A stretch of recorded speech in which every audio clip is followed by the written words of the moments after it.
Shalom, saudara-saudara terkasih. Sebelum kita membaca dan merenungkan firman Tuhan, kita satu dalam doa. Bapa di dalam Yesus Kristus, layakkan kami untuk mendengarkan firman-Mu, membaca firman-Mu, dan merenungkan firman-Mu, agar hidup kami seturut dengan kehendak-Mu. Berfirmanlah ya Tuhan, kami anak-anak-Mu sedia mendengarkannya. Dalam nama Yesus, firman yang hidup. Amin. Sabda Binadiri hari ke-676, Selasa 27 April 2020. Bacaan kita terambil dari Yesaya 37 ayat 1 dan 6. Saya memberi judul renungan ini, firman-Nya memulihkan. Saudara-saudara, nas kita adalah ayat 3. Saya bacakan untuk saudara-saudara.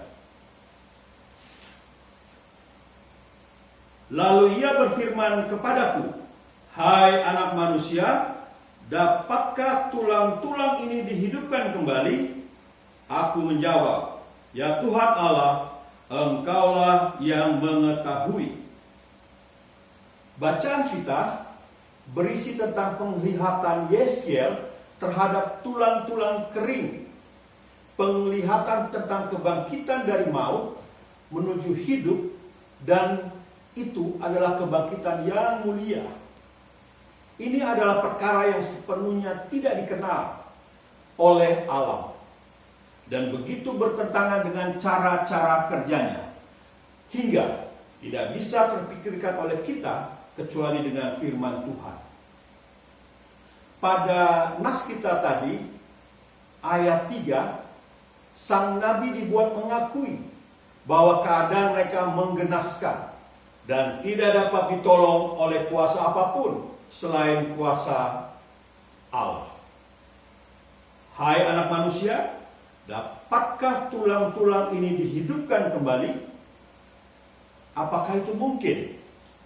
Dapatkah engkau merancang bagaimana melakukannya? Sanggupkah pengetahuan kita menaruh hidup ke dalam tulang-tulang kering itu, atau hikmat kita memulihkan suatu bangsa yang tertawan? Tidak, kata sang nabi. Aku tidak tahu bagaimana itu harus dilakukan, tetapi Engkaulah yang mengetahui, kata Nabi Yesaya. Saudara-saudara terkasih, kata dosa sudah terlalu sering kita dengar, sehingga terkadang kita tidak lagi menyadari daya dan dampak penghancurannya. Namun demikian, jikalau kita berada di bawah cengkraman dosa, kita harus segera menyadarinya dan segera memohon anugerahnya.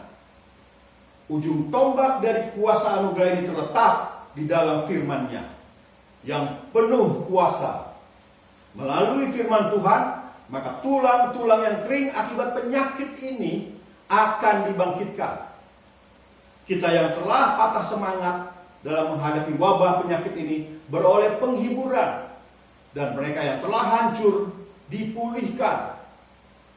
Firman Tuhan memegang peranan penting bagi kehidupan orang percaya. Dialah yang akan mengalahkan sakit penyakit ini dan memulihkan umatnya. Ia menyatukan kembali tulang-tulang yang sudah mengering, memberikan urat-urat, daging dan kulit, serta mengembuskan nafas hidup kepadanya, sehingga mereka berjejak dan menjadi barisan tentara yang besar. Dialah sumber kehidupan kita yang memberikan semangat dan pengharapan bagi umatnya yang tidak berdaya menghadapi wabah pandemi virus corona ini. Inilah gambaran dari kuasa anugerah Tuhan yang mengalahkan penyakit dan memulihkan umatnya. Kita perlu mewaspadai dampak-dampak penyakit ini yang dapat menghancurkan sendi-sendi hidup, keluarga, pekerjaan, dan pelayanan kita. Namun di balik semuanya itu perlu disadari bahwa selalu ada harapan bagi orang percaya, sebab kuasa anugerah Tuhan yang memulihkan lebih besar dari kuasa penyakit yang mematikan. Di tengah proses perlawanan kita terhadap penyakit ini, kita membutuhkan firman Tuhan. Karena firman Tuhan adalah sumber kehidupan, menyalakan semangat yang pudar, memberikan pengharapan dalam keputusasaan, dan memulihkan dari kehancuran. Membaca firman Tuhan membuat kita pulih. Mempercayainya membuat kita selamat. Membuat kita selamat. Melakukannya menjadikan kita anak-anaknya. Kita berdoa. Bapa di surga, terima kasih Engkau telah mengingatkan kami untuk selalu membaca, merenungkan kekayaan firman-Mu. Biarlah kami menjadi anak-anak-Mu yang selalu dengar-dengaran akan Engkau. Hari ini dalam tugas dan tanggung jawab kami masing-masing, Engkau mau berperkara, menjagai, melindungi kami. Di masa-masa pembatasan sosial berskala besar, Engkau selalu ada melindungi, memelihara kami. Dalam nama Yesus, firman yang hidup, kami berdoa. Amin. Shalom.